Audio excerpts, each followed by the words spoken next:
हम इसको हटा देते हैं, ये दूर से निगाह रखने का। मतलब दुनिया का सबसे बड़ा फोरम जो सबसे शक्तिशाली है उसका नाम है वर्ल्ड इकोनॉमिक फोरम, विश्व आर्थिक मंच, जिसकी सालाना मीटिंग होती है और वो फ्रांस में होती है। फ्रांस और स्विट्जरलैंड के एक नजदीक एक बड़ा महंगा शहर है, वहीं होती है करीब करीब। और वो हर साल पॉलिसी तय भी करता है, जो तय की हुई है उसको उसका एनालिसिस भी करता है कि हमारी पॉलिसी का बन क्या रहा है, और उसके तहत ही पूरी दुनिया में फिर पॉलिसी नीचे आती है। जैसे खेती बाड़ी अगर हम बात करें तो 2009 में वर्ल्ड इकोनॉमिक फोरम ने अपना न्यू एग्रीकल्चर विजन के नाम पे एक डॉक्यूमेंट छापा था, एक पॉलिसी बनाई थी कि न्यू एग्रीकल्चर विजन, और उसके तहत उन्होंने कहा था कि उनका टारगेट छोटा मोटा नहीं होता, उन्होंने टारगेट ये तय किया था कि 2050 तक हम दुनिया की पूरी पूरी खेती का कारपोरेटाइजेशन करना है, और हर दशक में 20% बदल देनी है। एक दशक में 20%, 50 तक 5 दशक हो गए, इसका मतलब 50 तक पूरी हो जाएगी वो। तो वो फिर बना के देते हैं पॉलिसी, और उसका एग्जाम्पल मैं आपको एक उसकी कैसे है कि जब ये मोर्चा लगा दिल्ली में, तो जब मीटिंग होती थी ना सरकार के साथ, तो जब मतलब फार्मर उसको कहते थे ये बताओ इसका क्या अर्थ है, क्यों मतलब वहां तो तोमर हो रही थे, या वो था अपना दूसरा मंत्री एक जो पीयूष गोयल, क्योंकि जब पीयूष गोयल ने बनाया हो या तोमर का कोई बनाने में रोल हो तो वो बताएं। वो क्या करते थे कि चलो अब चाहे टी ब्रेक कर लेते हैं, बाद में बात करते हैं। फिर वो अंदर चले जाते थे रूम में, फिर वो पूछते थे कि यार ये पूछ रहे हैं इनका क्या जवाब दें। मतलब रियल स्थिति बता रहा हूं मैं आपको। हालांकि अपने वाले फार्मर भी बेचारे इतना ठीक ठाक ही थे, वो कोई बहुत ज्यादा मतलब उनकी बहुत ज्यादा स्टडी हो, उनको पता, उनको भी नहीं था कि ये वर्ल्ड इकोनॉमिक फोरम ने दिए है। और इसलिए ये जो कर रहे हैं कि वहां से एक पॉलिसी बनती है, वो पॉलिसी फिर नीचे आती है। अब देखो ना, जीएसटी अपने कितनी लेट आई, अमेरिका में कितना पहले आई, कनाडा में कितना पहले आई। अब करीब करीब दुनिया में कोई ऐसा मुल्क है जहां जीएसटी ना हो, क्योंकि वर्ल्ड बैंक आईएमएफ सिर्फ उसी को लोन देगा जो जीएसटी का कानून बनाएगा। और जीएसटी का कानून क्या कहता है, जीएसटी का कानून इसलिए लाया गया वर्ल्ड कारपोरेट वालों कि यार जो ये पहले था ना इसका कानून के मतलब वेल्थ पे, जिसके पास ज्यादा पैसा है, वेल्थ है, उस पे ज्यादा कानून मतलब जेड़ा है टैक्स लगते थे, इनकम टैक्स वेल्थ टैक्स लगता था। वेल्थ टैक्स खत्म किया, क्योंकि वेल्थ टैक्स तो ज्यादा वो देते थे ना। जैसे पहले अपना इंप्रेशन क्यों था कि ज्यादा टैक्स कौन देता है, क्योंकि उस समय वेल्थ टैक्स लगता था, जिसके पास ज्यादा वेल्थ थी वो ज्यादा टैक्स देता था। अब वो वेल्थ टैक्स बदल के क्या आ गया, जीएसटी आ गया। और जीएसटी में ज्यादा कौन दे रहा है, बिल्कुल गरीब लोग।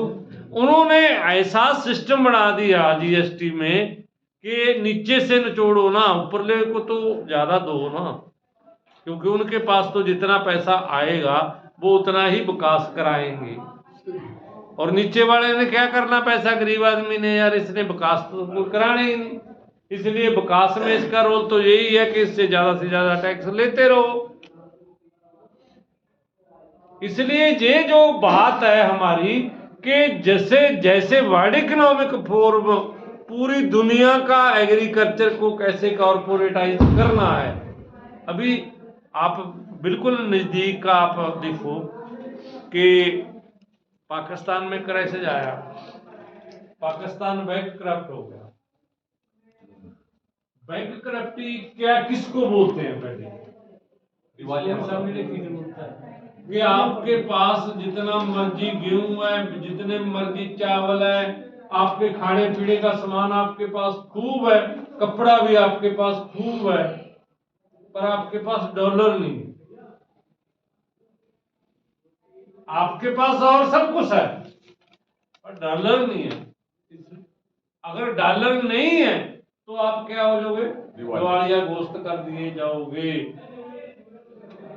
क्योंकि वो देखते हैं कि रिजर्व जो आपके पास है, अगर वो डॉलर की फॉर्म में नहीं है, रिजर्व आपके पास गेहूं की फॉर्म में बहुत पड़ा है, चावल की फॉर्म में बहुत पड़ा है, दलहन की तिलहन की फॉर्म में बहुत पड़ा है, कपड़े की फॉर्म में बहुत पड़ा है, और फ्रूट की फॉर्म में बहुत बड़ा है, बढ़िया जिंदगी जी सकते हो। लेकिन आप उस स्टैंडर्ड में नहीं आते जो कारपोरेट स्टैंडर्ड है, इसलिए फिर आपको बैंक करप्ट कर दिया जाता है। इसलिए ये जो उन्होंने फार्मूले बनाए हैं वो पहले वो बनाते।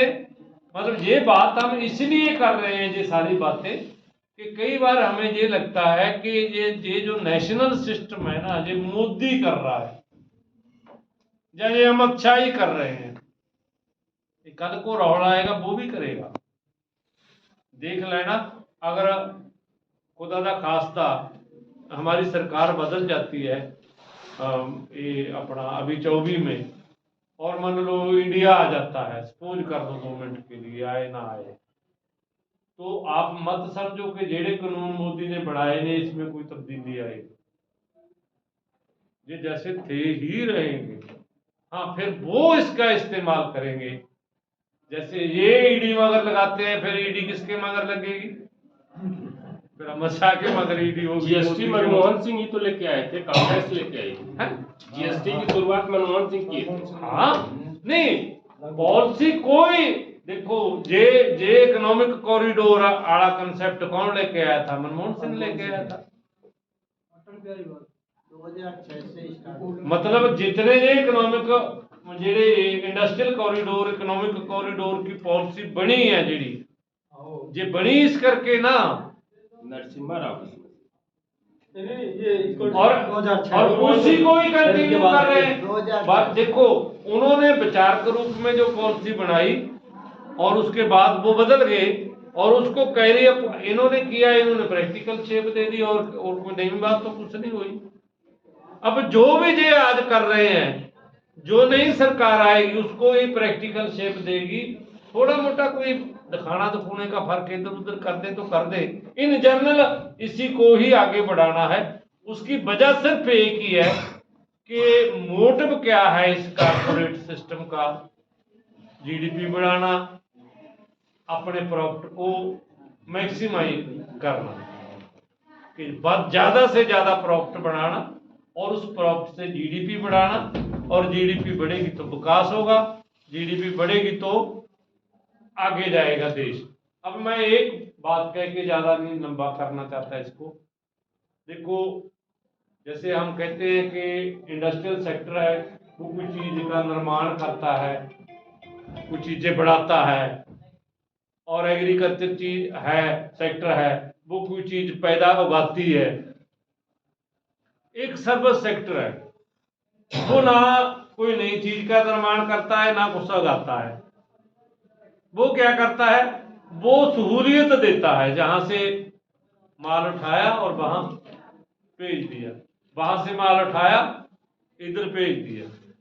जब वो ये सहूलियत पैदा करता है कि कॉलेज में आप गए, आपने बच्चा लगाया, वहां प्रोफेसर ने उसको पढ़ा दिया, उसने सर्विस दे दी, आपने फीस भर दी, उसने तनख्वाह ले ली। हम बीमार हुए, डॉक्टर के पास गए, डॉक्टर ने फीस ले ली और उसने हमें सर्विस दे दी और हम ठीक होके घर आ गए। मतलब इसको सर्विस सेक्टर बोलते हैं, सेवा उद्योग। अगर आप नेचर के बारे में ये कंसेप्ट सोचो कि इंडिया जड़ा है, अब मोदी जी का सारा जोर इस बात पे लगा हुआ है कि हम 5 ट्रिलियन की इकोनॉमी बनाए। कितनी? 5 ट्रिलियन की। अब कितनी है? 3 समथिंग ट्रिलियन है, मतलब 2 पौने 2 मतलब ट्रिलियन अब बढ़ाना है। अगर आप नेचर के बारे में एक अंदाजा लगाओ कि पूरी नेचर है जो, वो हमें कितनी सर्विस देती है, दुनिया के लोगों को, जीव जंतुओं को, सबको, उसका आप अगर पैसे में हिसाब किताब लगाने का, आकलन करने की ट्राई करो तो WWF ने एक उसका मोटा अंदाजा बताया है कि ये एक साल में 125 ट्रिलियन डॉलर, कितनी? 125 ट्रिलियन डॉलर की सर्विस देती है नेचर हमें, और हम बाकी फाड़ के देख रहे हैं कि 5 ट्रिलियन हो गया तो दुनिया का विकसित देश बन जाएगा इंडिया। कहाँ 5, कहाँ 125। और जो 125 ट्रिलियन दे रही है उसको उजाड़ने के लिए तो आप कानून बना रहे हो, और उसको उजाड़ रहे हो और 5 ट्रिलियन पैदा कर रहे हो। इसलिए अगर ये बातें हम लोगों में ले जाए, पहले खुद समझे हम कि यार बाकी ये वहीं से आ रहा है। पहले देखो कि GM जो आया, जेनेटिकली मॉडिफाइड सीड जो आया, वो आया कहाँ से? किसी किसान ने तो ये बनाया ही नहीं। अभी तक दुनिया में इसकी स्वीकृति भी नहीं हुई कि इसको सारा ने प्रवान, यूरोप ने तो प्रवान ही, यूरोपीय यूनियन ने तो अभी तक प्रवान नहीं किया इसको। यूरोपीय यूनियन के किसी भी देश ने प्रवानगी नहीं दी अभी तक इसको, कि वो कह रहे नहीं हमने इसको ऐसा कर, हम तो लगाएंगे, हम लगने देंगे भी नहीं। और वो कोई उन्हीं टेस्टिंग में ऐसा आ जाए कि इसमें कोई GM कंटेंट है, वो तो खरीदते ही नहीं। अगर दुनिया में वो लोग जिसको हम कह रहे हैं कि जो विकसित मुल्क हैं वो तो कर नहीं रहे, हम कह रहे हैं हम ये लगा के GM मक्का लगा के, GM सोयाबीन लगा के, GM कॉटन लगा के, और अब तो GM सारे बन गया है, सब्जी भी बन गई, दूसरे सारी चीजें बन गई। अभी एक लेटेस्ट रिपोर्ट आई है कि इन्होंने जो वैक्सीन लगाई थी ना इसकी कोरोना की, उसमें एक आया जी कि वैक्सीन में इन्होंने कोई ऐसा जीन डाला था, वो जानबूझ के डाला या वैसे ही डाला, उसमें आदमी के का जो मतलब जीन है ना, उसमें जो बच्चा पैदा करने की समर्था वो कम हो जाती है। और जिसके वो लगा, बच्चों के खास करके, जब उनको आने वाले दिनों में जब वो अडल्ट होंगे, उनकी शादी होगी तो उनके बच्चा होने में प्रॉब्लम आएगी, जिनके वो वैक्सीन हुई। ये उस बीज पर भी कब्जा कर लेंगे, ये उस बीज को भी सेल करेंगे। अब क्या है, अब क्या हुआ है, अब जो रिपोर्ट की मैं बात कर रहा हूं उसमें वो जीन निकाल के इन्होंने प्लांट में डाल दी। वो जीन जो उसमें डाला था वो जीन इन्होंने पौधे में डाल दिया। मैं प्यार से भी समझाऊं, और पौधा उग गया और पौधा बड़ा हो रहा है, उस पे मतलब अब फल आने वाला है। और अब वो जो मतलब उसका कोई प्रोडक्ट है पौधे का, वो लोग खाएंगे तो उसका उनके जे मतलब जेड़ा जीवन चक्र है उनका, रिप्रोडक्टिव हेल्थ जिसको अंग्रेजी में बोल देते हैं, मतलब है बच्चे पैदा नहीं होंगे, गुणसूत्र। हाँ, गुणसूत्र। तो बच्चे पैदा करने वाला जेड़ा जो हमारी हेल्थ है वो क्या अफेक्ट डालेगा, अभी तक उसका कोई आकलन नहीं है। तो कुल मिला के बात इतनी है, हमने जो इस बात में डिस्कशन करनी है कि ये जो जितने भी कानून बने हैं, ये कानून है जो जैसे ये जन विश्वास वाला है, ये सारे कानून कर मतलब आए कहां से हैं, और ये सिर्फ कुछ लोगों को राइट देते हैं, विशेष अधिकार देते हैं, विशेष सहूलियत देते हैं। और हमें ये लगता है कि शायद ये हमारा मुल्क जी इसको कर रहा है। हाँ, एक बात जरूर है कि अगर हम पूरा कॉन्शियस रूप में, पूरा जागृति के रूप में एक मूवमेंट खड़ी करके इन कानूनों के खिलाफ भी लोगों को खड़ा करते हैं, तो इसका मतलब है कि हम कारपोरेट सेक्टर के खिलाफ एक मूवमेंट खड़ी कर रहे हैं।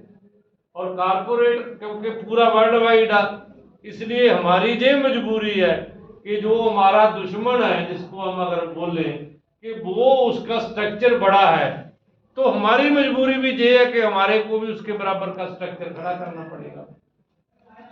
वो स्ट्रक्चर हमारी दुनिया के लोगों की इकट्ठी लोक लहर बन सकती है, जिसको हम कह रहे हैं लोगों का पूरे का मतलब जो जन अभियान कहें या जन आंदोलन कहें या पीपल मूवमेंट कहें इसको, कि अगर हमारे को भी फिर ये हमारी मजबूरी है कि हमारे को भी उसके बराबर स्ट्रक्चर बनाने के लिए पीपल मूवमेंट खड़ी करनी ही होगी।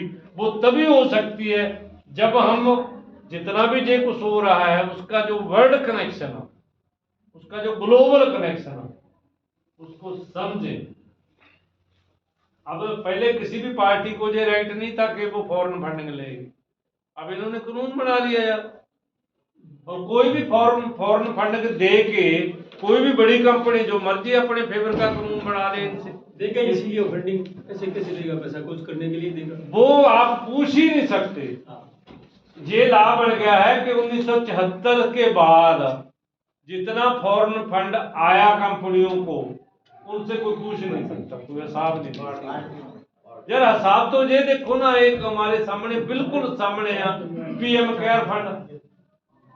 पीएम केयर फंड एक ऐसा मतलब ट्रस्ट बना दिया मोदी साहब ने, और पीएम के नाम पे या प्राइम मिनिस्टर के नाम पे है, और उसका ऑफिस भी प्राइम मिनिस्टर ऑफिस के अंदर है, और उसका कोई ऑडिट ही नहीं हो सकता। वो कह रहे हैं ये तो प्राइवेट है जी, ये तो हम 5-7 लोगों ने प्राइवेट बनाया है। और सारे लोग अब वो जो पुराने वाला था मतलब एक प्राइम मिनिस्टर की नाम था उसका, वो रिलीफ फंड, हाँ प्राइम मिनिस्टर रिलीफ फंड था, वो तो लोग भूल ही गए यार, वो कि वहां भी डालना है हमने। अब जितने मुलाजिम हैं, दूसरे तीसरे हैं, कोई भी चीज आती है वो पीएम केयर फंड में डालते हैं, वो सारा इलेक्शन में यूज करते हैं वो अपनी में। ये भी बात है कि उसमें इलेक्शन में यूज हो रहा है सारे का सारा फंड को बीजेपी की, इसलिए ये तो ऐसे तो इन्होंने अधिकार हासिल कर लिए यार। इसलिए ये बात है जो, क्योंकि वो उनको जरूरत है कि कैसी पार्टी की या ऐसे एक ग्रुप की या ऐसे एक पॉलिटिकल सर्कल की जो वो कहे वो उसके मुताबिक जहां कानून बना के वहां लोगों पे उनका वो मतलब शासन स्थापित कर सके।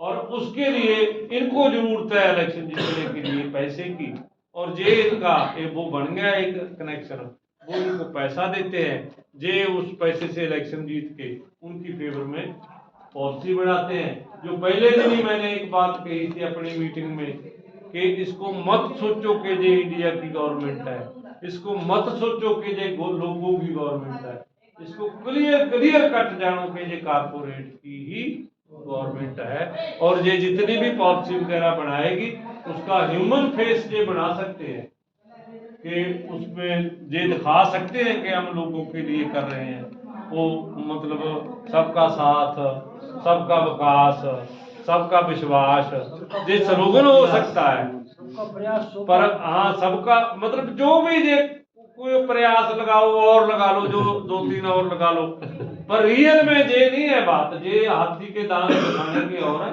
खाने के और है, और खाने वाले यही हैं कि ये कारपोरेट का पूरा एक फंडा है कि वर्ल्ड वाइड एक सिस्टम है।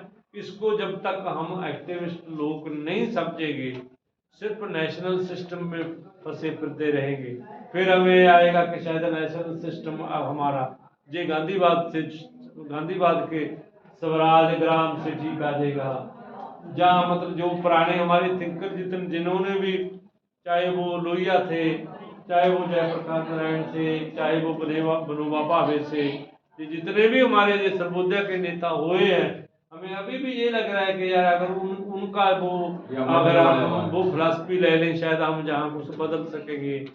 अब ये जो कारपोरेट के साथ हमारा पाड़ा पड़ा है, जे अब वो उनके होते हुए, गांधी के होते हुए ही गांधी का ग्राम स्वराज मतलब वो नहीं लागू हो सका। अब हम किस बात की गोड़ी है कि गांधी का स्वराज ग्राम लागू कर देंगे कि ग्राम में कुछ जाने ही नहीं देंगे, हमारे बच्चे ही नहीं मानेंगे कि हम तो मोबाइल वगैरह चलाएंगे ही नहीं काम। और एक पास से हम कह रहे हैं ग्राम स्वराज की बात, और दूसरे पास से कह रहे हैं कि नहीं जी लेटेस्ट टेक्नोलॉजी तो यूज करनी पड़ेगी और नौजवानों को लाओ और उनको कहो कि वो प्रचार ज्यादा करेंगे, ऐसा करेंगे। वो किससे करेंगे? उनके पास मंत्र क्या है? वो वही टेक्नोलॉजी के मंत्र है ना, फिर थोड़ा ग्राम स्वराज कैसे चलेगा? इसलिए एक नई फिलॉसफी जो सराफ साहब ने दी है वो इस जरूरत से दी है, जो मनोगत से नहीं आई। ये फिलॉसफी ये एक जरूरत बन गई है कि हमारा पाला पड़ गया दुनिया के कारपोरेट के साथ, और ये दुनिया के कारपोरेट गिनती के ही हैं, ये मतलब लाखों में ही है, करोड़ों में नहीं है।